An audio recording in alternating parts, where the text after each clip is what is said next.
Bulletin का आगाज करें और सबसे पहले आपको खबर दें, कराची, हैदराबाद और दादू में बल्दियाती इलेक्शन मुलतवी हो गए हैं। MQM के अल्टीमेटम पर सिंध हुकूमत ने घुटने टेक दिए। बिलावल भुट्टो की ज़ेर सदारत वज़ीर आला सिंध और बाज़ दीगर वज़रा का मुशावरती इजलास हुआ। शर्जील मेमन ने बताया कि सिंध हुकूमत ने कराची की हल्काबंदियों से मुतालिक नोटिफिकेशन वापस ले लिया। दावा किया कि किसी के सड़क पर आने से बात नहीं मानी। पीपल्स पार्टी ने हमेशा कोशिश की सबको साथ लेकर चले। कराची, हैदराबाद और दादू के अलावा बाकी तमाम अजला में इलेक्शन 15 जनवरी को ही होंगे। कामरान रजी की ये रिपोर्ट देखिए। सिंध हुकूमत ने MQM के सामने घुटने टेक दिए। कराची और हैदराबाद के बल्दियाती इलेक्शन एक बार फिर मुलतवी कर दिए गए। महकमा बल्दियात सिंध ने सूबाई इलेक्शन कमिश्नर को खत लिख दिया। बताया कि कराची डिवीजन के 7 अजला और जिला हैदराबाद में की गई हल्काबंदियों से मुतालिक नोटिफिकेशन वापस ले लिया गया है और ये इकदाम सिंध लोकल गवर्नमेंट ऑर्डिनेंस 2013 की शिक 10A के तहत अमल में लाया गया है। फैसले की मंजूरी सिंध काबीना ने अपने 12 जनवरी के इजलास में दी। के मुतालबात पर जो एक सेक्शन 10(1) है, सिंध काबीना ने वो नोटिफिकेशन जो है वो विड्रॉ कर दिया है। तो इस हिसाब से डिस्ट्रिक्ट दादू, मैंने बताया कि सैलाब की वजह से उसके लिए हमने इलेक्शन कमीशन में लिखा है। बाकी जो सेक्शन 10(1) का जो है वो हमने कराची पूरी डिवीज़न और हैदराबाद एक डिस्ट्रिक्ट जो है उसके लिए MQM के धड़ों के इंतजाम के बाद की गई मुश्तरका प्रेस कॉन्फ्रेंस के तनाजुर में बिलावल भुट्टो जरदारी की सदारत में वजीर आला सिंध मुराद अली शाह और अहम सूबाई वज़रा का रात गए हंगामी इजलास हुआ था, जिसके बाद ऐलान किया गया कि अब सिर्फ जामशोरो, टंडो अलायार, टंडो मोहम्मद खान, ठट्टा, सजावल, बदीन और मटियारी में बल्दियाती इलेक्शन शेड्यूल के मुताबिक होंगे। जो 15 तारीख को इलेक्शन होंगे उसमें Tando Allahyar district, Badin district, Sujawal district, Thatta district, Tando Mohammad Khan district, Matiari district और जामशोरो डिस्ट्रिक्ट, उसमें सिंध हुकूमत जो है मुकम्मल तौर पर तैयार है और वहाँ के लोग जो है वो अपनी इलेक्शन की जो है मुकम्मल तौर पर तैयारी करें। उन अजला में किसी किस्म की इलेक्शन को जो है वो किसी किस्म की उसमें डिले नहीं होगी। बल्दियाती इलेक्शन छठी बार मुलतवी किए जाने से कराची और हैदराबाद में इंतखाबी सरगर्मियों पर ओस पड़ गई है, जबकि अपोजिशन जमातों ने इसे जमहूरियत पर शब-खून करार दिया है। कैमरामैन सज्जाद हुसैन के साथ कामरान रजी, जियो न्यूज़, कराची। PTI और जमात इस्लामी ने बल्दियाती इंतखाबात का इल्तवा शब-खून करार दे दिया। अमीर जमात इस्लामी कराची हाफिज नईमुर रहमान कहते हैं, रात की तारीकी में पीपल्स पार्टी और MQM ने कराची और हैदराबाद के हक पर डाका मारा। उन्होंने कहा, कारकुन तैयार रहे, लाहे अमल का ऐलान करेंगे, अदालत और इलेक्शन कमीशन भी जाएंगे। PTI रहनुमा अली जैदी ने कहा, PTI के हाथों शिकस्त के खौफ से पीपल्स पार्टी और MQM एक बार फिर बल्दियाती इलेक्शन से भाग गए। पार्टी क़यादत से मुशावरत के बाद हफ्ते को एहतजाज की कॉल दी जाएगी।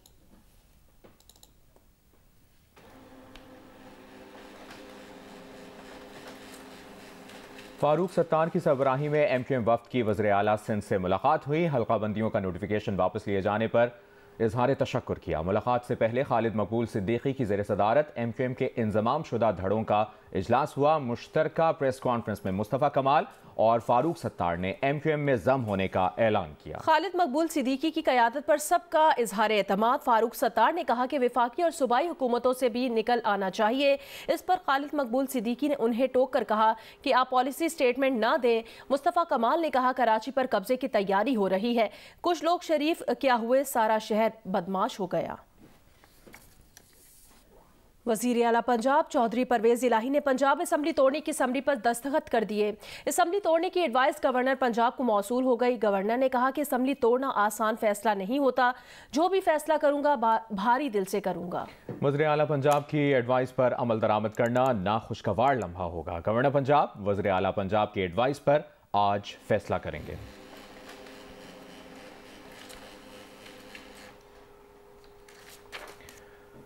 पंजाब असेंबली तोड़े जाने का ऐलान PTI के रहनुमा फवाद चौधरी ने किया। लाहौर में मीडिया को ब्रीफिंग देते हुए उन्होंने कहा कि हफ्ते के रोज खैबर पख्तूनख्वा असेंबली भी तोड़ दी जाएगी। उन्होंने कहा कि गवर्नर के पास पंजाब असेंबली तोड़ने की समरी पर दस्तखत करने के लिए 2 दिन का वक्त है। उन्होंने कहा, गवर्नर ने 2 दिन में समरी मंजूर ना की तो असेंबली खुद ब खुद टूट जाएगी। 2 दिन बाद पंजाब असेंबली के अपोजिशन लीडर हमजा शहबाज को खत लिखकर अबूरी हुकूमत बनाने के लिए मुशावरत का आईनी तकाजा पूरा करेंगे। स्पीकर कौमी असेंबली से भी कहेंगे कि वो हमारे इस्तीफे मंजूर कर लें।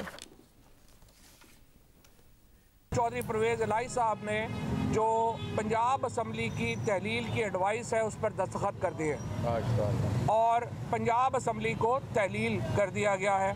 इस सिलसिले में जो एडवाइस है वो गवर्नर पंजाब को भेज दी गई है, और अगर गवर्नर ने ये आइन के मुताबिक अगर 48 घंटों से पहले असम्बली तहलील नहीं करते तो ख़ुद ब खुद असम्बली जो है वो 48 घंटों में तहलील हो जाएगी। इंशाअल्लाह परसों इसी फॉर्मेट के ऊपर खैबर पख्तूनख्वा की असम्बली जो है उसको भी तहलील कर दिया जाएगा। 48 घंटों में हम हमजा शहबाज को जो है वो ख़त लिख रहे हैं। इंटरिम गवर्नमेंट की जो आइन का तकाजा है उसके मुताबिक जो इंटरिम गवर्नमेंट है उसके ऊपर लीडर ऑफ अपोजिशन के साथ बाहम मशवरे से इंटरिम गवर्नमेंट जो है उसकी तश्कील जो है वो कर दी जाएगी, और इंशाअल्लाह 90 दिनों के अंदर पंजाब में और खैबर पख्तूनख्वा में आम इंतखाबात होने जा रहे हैं। स्पीकर को भी ये कह रहे हैं कि हमारे इस्तीफ़े मंजूर किए जाएँ ताकि कौमी और सूबाई इंतखाबात जो हैं वो एक ही वक्त में हो सके। खैबर पख्तूनख्वा असम्बली भी हफ्ते के रोज तोड़े जाने का इम्कान है। इमरान खान ने खैबर पख्तूनख्वा की क़यादत का इजलास आज ज़मान पार्क में बुला लिया है। वज़ीर आला महमूद खान ने कहा कि इमरान खान के हुक्म का इंतजार कर रहे हैं। ये भी कहा कि हुक्म मिलते ही असम्बली तोड़ने की एडवाइस गवर्नर को भिजवा देंगे। वज़ीर आला के मुआविन खुसूसी इत्तलाआत बैरिस्टर सैफ ने कहा कि खैबर पख्तूनख्वा असम्बली की तहलील के लिए गवर्नर को ख़त हफ्ते के रोज लिखा जाएगा। वफाकी वज़ीर दाखिला राना सनाउल्लाह ने कहा है कि पंजाब के अवाम मुबारकबाद के मुस्तहिक हैं कि आज पंजाब के सबसे बड़े डाकू और फरागोगी पिंकी राज खत्म हो जाएगा। अब मुकाबला इलेक्शन में होगा। जियो न्यूज़ के प्रोग्राम आज शाहजेब खानजादा के साथ में बातचीत करते हुए उन्होंने कहा, मेरी राय ये है कि नवाज शरीफ अब पाकिस्तान आकर पार्टी की क़यादत करें। उन्होंने ये भी कहा कि इमरान खान पंजाब और खैबर पख्तूनख्वा दोनों असम्बलियाँ तोड़ दें। ये दोनों सूबाई असम्बलियाँ जो हैं ये तोड़ दें। मैं समझता हूँ कि पंजाब के अवाम इस बात पे मुबारकबाद के मुस्तहक होंगे कि आज पंजाब में पंजाब के सबसे बड़े डाकू का और फरागोगी और पिंकी राज जो है वो ख़त्म हो जाएगा, और इसके बाद जो है वो केयर टेकर सेटअप आएगा। मेरी ये राय भी है और मैंने इस राय का इज़हार पार्टी में भी किया है कि मियां नवाज शरीफ साहब को इस इलेक्शन के लिए जो है वो आना चाहिए और वो आके पार्टी को लीड करें, तो हम इंशाअल्लाह ताला इस झूठे शख्स की जो पॉपुलैरिटी का प्रोपेगेंडा है ना, इसका पोल खोल देंगे। इनके जो है वो 191 वोट थे, उसमें से 12-13 लोगों ने हमारे लोगों के साथ रब्ता किया। कल उन 12 में से 5 तो अपनी बात पे खड़े रहे, 7 जो है वो जब उनकी नाराज़गी या उनका जो भी इरादा था बदला तो उन्होंने कहा कि जी हमें तो हलफ दे दिया है चौधरी परवेज़ इलाही ने, कुरान पाक पे हलफ दिया है कि मैं असम्बलियाँ नहीं तोड़ूंगा, यही वजह थी हमारी नाराज़गी की। ये अब अपने हलफ के साथ जाएगा या इमरान खान के बयानिए के साथ जाएगा। सुबह से 9 बजे, आज 9 बजे इसने हमारे एक सीनियर जो है वो बंदे को फ़ोन किया कि यार किसी तरह से अदम एतमाद की तहरीक जमा करवा दो ताकि असम्बली जो है वो आज ना टूटे। हमने कहा कि भी नहीं, ये बात गलत है, अब आप स्टैंड लें, अगर स्टैंड लेके आप जो है वो नहीं तोड़ना चाहते तो आए सामने, तो फिर हम अदम एतमाद की तहरीक भी लेंगे। लेकिन इस तरह से नहीं है कि जिस तरह से पहले आपने खुद ही उन बंदों को पहले शह दी कि आप जो है वो अदम एतमाद की तहरीक दिलवाएं और उसके बाद फिर उनका मिन्नत अल्लाह करके उनको हलफ दे के राजी कर लिया। अब अपने हलफ से आप इनराफ करना चाहते हैं। जियो न्यूज़ के प्रोग्राम कैपिटल टॉक में साबिक चेयरमैन सेनेट वसीम सज्जाद ने कहा है कि अगर पंजाब असेंबली की तहलील के बाद निगरां हुकूमत पर इत्तफाक न हुआ तो मामला इलेक्शन कमीशन के पास चला जाएगा। कैपिटल टॉक में वफाकी वजीर मियां जावेद लतीफ ने एतराफ़ किया, सूबाई असम्बलियाँ तोड़ने के मामले में हम ताख़ीरी हरबे इस्तेमाल कर रहे थे, जिसकी वजह बैरूनी इमदाद का हुसूल था और साबका हुकूमत ने पाकिस्तान को जिस हालत में छोड़ा था, निगरां हुकूमत पाकिस्तान को इन हालात से नहीं निकाल सकी थी। आइन के तहत निगरान हुकूमत कैसे बनेगी? जब ये तहलील हो जाएगी तो गवर्नर साहब जी आउट गोइंग चीफ मिनिस्टर हैं और लीडर ऑफ द अपोजिशन जो इस वक्त हमजा शहबाज है, इनसे मशवरा करके कोई कोशिश करेंगे कि कंसेंसस हो जाए एक निगरान वज़ीर आला के। अगर कंसेंसस नहीं हो सकता और उसको मेरा टाइम लिमिट दिया हुआ कुछ दिन, 3 दिन है कितने, तो उसके बाद फिर ये मामला इलेक्शन कमीशन के पास चला जाता है। वही नाम फिर वो देखते हैं, वो फिर अपने कंसेंसस के साथ किसी को नॉमिनेट कर देते हैं। ये डिलेइंग टैक्टिस हम इस्तेमाल कर रहे हैं। हम क्यों कर रहे थे? ये बात दुरुस्त है कि हम कर रहे थे। आप कर रहे थे। अच्छा। उसकी वजह ये थी जो अभी आप सुनवा रहे थे कि अरब ममालिक जो हैं वो आपको हाथ थाम के आपका किस तरह आपको रेस्क्यू कर रहे हैं। असल वजह ये थी, असल वजह ये थी कि निगरान सेटअप से पाकिस्तान को ये फंसा के जहाँ गए थे वहाँ से निकाला नहीं जा सकता था, जो हमने कीमत अदा की। और अब जिक्र करेंगे मौसम का। कराची में यकबस्ता हवाएं चलने लगी। मौसमियाती वेबसाइट के मुताबिक शहर के बाज़ हिस्सों में पारा सिंगल डिजिट में आ गया है। ठंड की शिद्दत 6 डिग्री जैसी महसूस होने लगी। सुबह सवेरे मोटरसाइकिल पर जाने वालों के दांत बजने लगे। कराची के मौसम का अहवाल बताएंगे नुमाइंदा जियो न्यूज़ कमर अली मस्तोई। जी, महकमा मौसमियात के मुताबिक शहर जो है वो सर्दी की लपेट में है। सर्द हवाओं के बायस शहर में जो है वो सर्दी की शिद्दत में इजाफा हो गया है। इस वक्त जो है वो शहर का दर्जा हरारत जो है वो 12 डिग्री सेंटीग्रेड है और 13 किलोमीटर की रफ्तार से शुमाल मगरिब से शहर में जो है वो हवाएं चल रही हैं। शहर में सर्द और गर्द आलूद हवाओं का राज है। महकमा मौसमियात का कहना है कि 17 जनवरी तक जो है वो ये सर्द मौसम का सिलसिला जारी रहेगा और इस दौरान दर्जा हरारत जो है वो 5 डिग्री सेंटीग्रेड तक भी जा सकता है। महकमा मौसमियात का कहना है कि आज दिन में जो है वो कहीं पर भी बारिश का इम्कान नहीं है, ताहम सर्द हवाओं का सिलसिला जो है वो जारी रहेगा। जी, पंजाब के मुख्तलिफ इलाकों में धुंध और शदीद सर्दी का सिलसिला जारी है। लाहौर की सूरत हाल बता रही हैं उम्मे फरवा।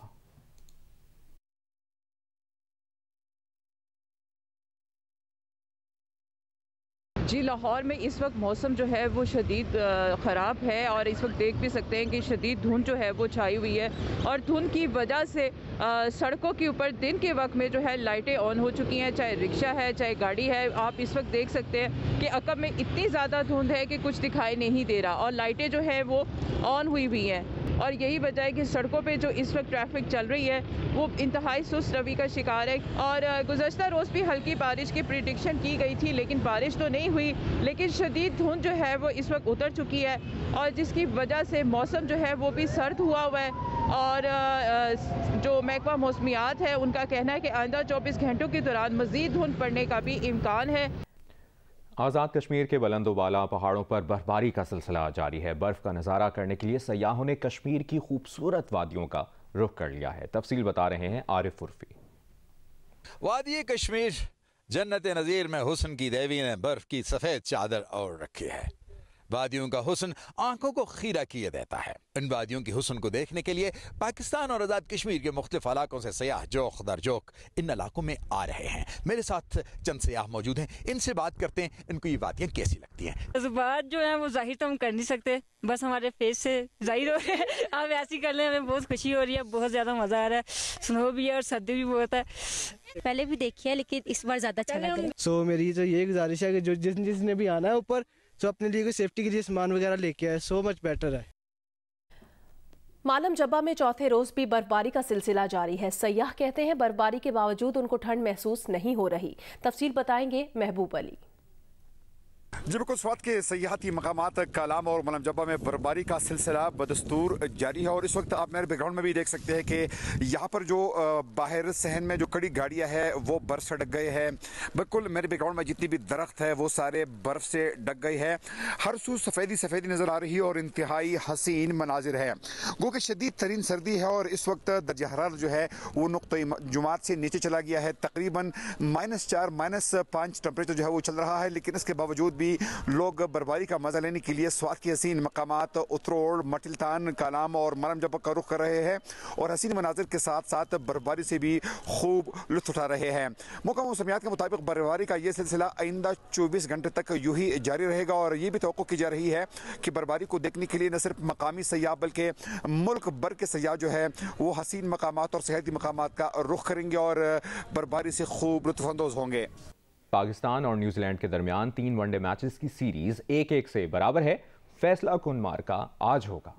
3 मैचेस की सीरीज में पाकिस्तान ने पहला वनडे जीता। 156 रन का हदफ बआसानी हासिल किया। बाबर, रिजवान और फखर जबान बेहतरीन फॉर्म में नजर आए। तीनों ने निफ्स सेंचुरियां बनाई, लेकिन दूसरे वनडे में न्यूजीलैंड ने भरपूर जवाब दिया। डेविड कॉनवे ने 101 और कप्तान विलियमसन ने 85 रन बनाए। पाकिस्तान को 79 रन के बड़े मार्जिन से शिकस्त देकर सीरीज 1-1 से बराबर कर दी। वनडे सीरीज की ट्रॉफी कौन उठाता है, इसका फैसला आज हो जाएगा। साबिक फास्ट बॉलर और लाहौर कलंदर्स के हेड कोच आकिब जावेद का कहना है वो हैरान है कि तीनों फॉर्मेट के अलग अलग कप्तान कौन बना रहा है। उन्होंने ये भी कहा कि अच्छी बात है कि सरफराज अहमद ने वापसी पर अच्छा परफॉर्म किया, लेकिन ये कम होता है कि 2 टेस्ट के बाद पूरे निज़ाम में हलचल मचा दी जाए। शान मसूद को नायब कप्तान बनाना भी गलत फैसला है। कौन बना रहा है, मैं तो हैरान हूँ। सरफराज अच्छी बात है, वापस आए, परफॉर्म किया, बट ये थोड़ी होता है आपने 2 टेस्ट मैच खेले और आप सारे निज़ाम में तरतल्ली डाल दो। आई डोंट थिंक कि अगले आप देखो तो 8 महीने तो आपका टेस्ट मैच ही नहीं है। तो ये वही एक एजेंडा बेस एक प्रोपेगेंडा है। तो अगर नया बोर्ड आया है तो वो पहले तो उनकी तरजीह होनी चाहिए कि हम इस ऐसा एक निज़ाम बनाएं कि हमारे पास पूल ऑफ प्लेयर्स बढ़े। ये डिसीजन मुझे पसंद नहीं आया कि आप शान को वाइस कैप्टन अनाउंस कर दें, और इसका मतलब ये है कि बाबर और जिन्होंने बनाया है उसको वाइस कैप्टन ऑन बोर्ड नहीं। आप जाएं उसके साथ ही, बाबर के साथ ही, और अगर वो कहीं उसको ग्राउंड से बाहर जाना पड़ता है किसी रीजन से, तो जो सीनियर मोस्ट होता है जैसे सरफराज था तो या और कोई रिजवान है या कोई भी है, वो उसको कंटिन्यू कर लेता। दुबई में वज़ीर आज़म मियां मोहम्मद शहबाज शरीफ की अमाराती वज़ीर आज़म शेख मोहम्मद बिन राशिद अल मकतूम से मुलाकात हुई। शेख मोहम्मद बिन राशिद अल मकतूम ने कहा शहबाज शरीफ की क़यादत में पाकिस्तान तरक्की की मनाजिल तय करेगा। वज़ीर आज़म ने अमाराती हम मनसब को दौरा पाकिस्तान की दावत दी, जो अमाराती वज़ीर आज़म शेख मोहम्मद बिन राशिद अल मकतूम ने कबूल कर ली। अमाराती वज़ीर आज़म के पाकिस्तान के दौरे की हतमी तारीख का ऐलान बाहमी रजामंदी से किया जाएगा। सानेहा बल्दिया मुतासिरीन ने जर्मन कंपनी की जानिब से दी जाने वाली रकम एक इंश्योरेंस कंपनी को दिए जाने के मुआहिदे को गैर शफाफ करार देते हुए मुस्तरद कर दिया है। इन ख्यालात का इजहार सानेहा बल्दिया मुतासिरीन association, human rights commission of Pakistan और साइट लेबर फोरम के रहनुमाओं ने मुश्तरका प्रेस कॉन्फ्रेंस में किया। रहनुमाओं ने कहा कि जर्मन कंपनी ने सानेहा बल्दिया के 260 शोहदा के लवाहिकीन और दर्जनों जख्मी मजदूरों को एक मुआहिदे के तहत $51 लाख रकम बतौर ज़र तलाफ़ी देने पर रजामंदी जाहिर की थी। ताहम ILO ये रकम पिछले 5 साल से रोके बैठा था और इसी रकम में से हर माह सिंध सोशल सिक्योरिटी इंस्टीट्यूट के जरिए लवाहिकीन में रकम तस्लीम करता रहा। असल रकम में मुसलसल कमी की वजह से रकम का एक बड़ा हिस्सा खत्म हो गया, जिसके बारे में अभी तक ना तो लवाहिकीन को मुतला किया गया और ना दीगर फरीकैन को आगाह किया गया। इस सूरत हाल का जिम्मेदार ILO है। नवाब शाह में सस्ते आटे के हुसूल के लिए खवातीन और बुजुर्ग धक्के खाने पर मजबूर हैं। तफसील बता रहे हैं अनवर शेख। जी, नवाबशाह में सिंध हुकूमत की जानिब से 650 रुपये के 10 किलो आटे की फ़रोख्त जारी है। मैं इस वक्त मौजूद हूँ कोर्ट रोड पर, जहाँ पर जो है वो ट्रैक्टर ट्रालियों पर ये 10 किलो आटे के थैले यहाँ पर लाए गए हैं, जो कि यहाँ पर फ़रोख्त किए जा रहे हैं। इस सिलसिले में लोगों का ये कहना है कि 6 लाख की आबादी में ये चंद हज़ार थैले जो है वो तकसीम किए जा रहे हैं। जबकि इस सिलसिले में आपको बताऊं कि यहाँ आवाम का जम्मे गफ़ीर मौजूद है और कुछ लोग हैं जिनको जो अपनी ताकत के बलबूते पर इन थैलों तक रसाई हासिल कर रहे हैं। बाकी सब लोग जो है वो वापस जा रहे हैं कि आटे की वाफिर मकदार जो है वो दुकानों तक पहुँचाई जाए ताकि हर आदमी वहाँ पर ख़रीदारी कर सके। जी, पंजाब हुकूमत की जानिब से गंदम की सप्लाई बढ़ाए जाने के दावे बावजूद मुल्तान में आटे की खरीदारी के लिए लंबी लंबी कतारें लगी हुई हैं। मजीद बताएंगे इमरान चौधरी। जी, मुल्तान में बदस्तूर आटे का बहरान जारी है। शहर के मुख्तलिफ इलाकों में सरकारी आटे को फ़रोख्त करने के लिए जो सेल पॉइंट लगाए गए हैं, वहाँ पर आटा ख़रीदने वालों की लंबी लंबी लाइनें लगी हुई हैं। मर्द हजरात के लिए अलग से लाइनें बनवाई गई हैं और ख़वातीन के लिए जो है वो अलग से लाइनें बनवाई गई हैं। यहाँ पर हमारे जो आटा ख़रीदने के लिए आए हुए थे उनसे हमारी बात हुई तो उनका ये कहना था कि एक 10 किलो का आटे का थैला ख़रीदने के लिए उनको 2 से ढाई घंटे तक जो है वो लाइन में लगना पड़ता है। हुकूमत पंजाब की जानिब से ये दावा किया गया था कि जो फ्लोर मिल्स हैं उनको सरकारी गंदम का कोटा डबल कर दिया गया है, जिससे मार्केट में सूरत हाल बेहतर होगी, लेकिन अमलन इस तरह नज़र नहीं आ रहा। फ्लोर मिल्स का जो कोटा डबल होने के बावजूद शहर के तमाम जो सेल पॉइंट्स हैं वहाँ पर आटा ख़रीदने वालों की लंबी लंबी लाइनें लगी हुई हैं। अलबत्ता मार्केट में जो गंदम है उसके रेट 200 से 300 रुपये फ़ीमन मुल्तान में कम ज़रूर हुए हैं, लेकिन सेल पॉइंट पर लोगों का उसी तरह से ही रश है और लोग जो है वो आटा ख़रीदने के लिए उनको कई घंटे तक इंतज़ार करना पड़ता है। जी।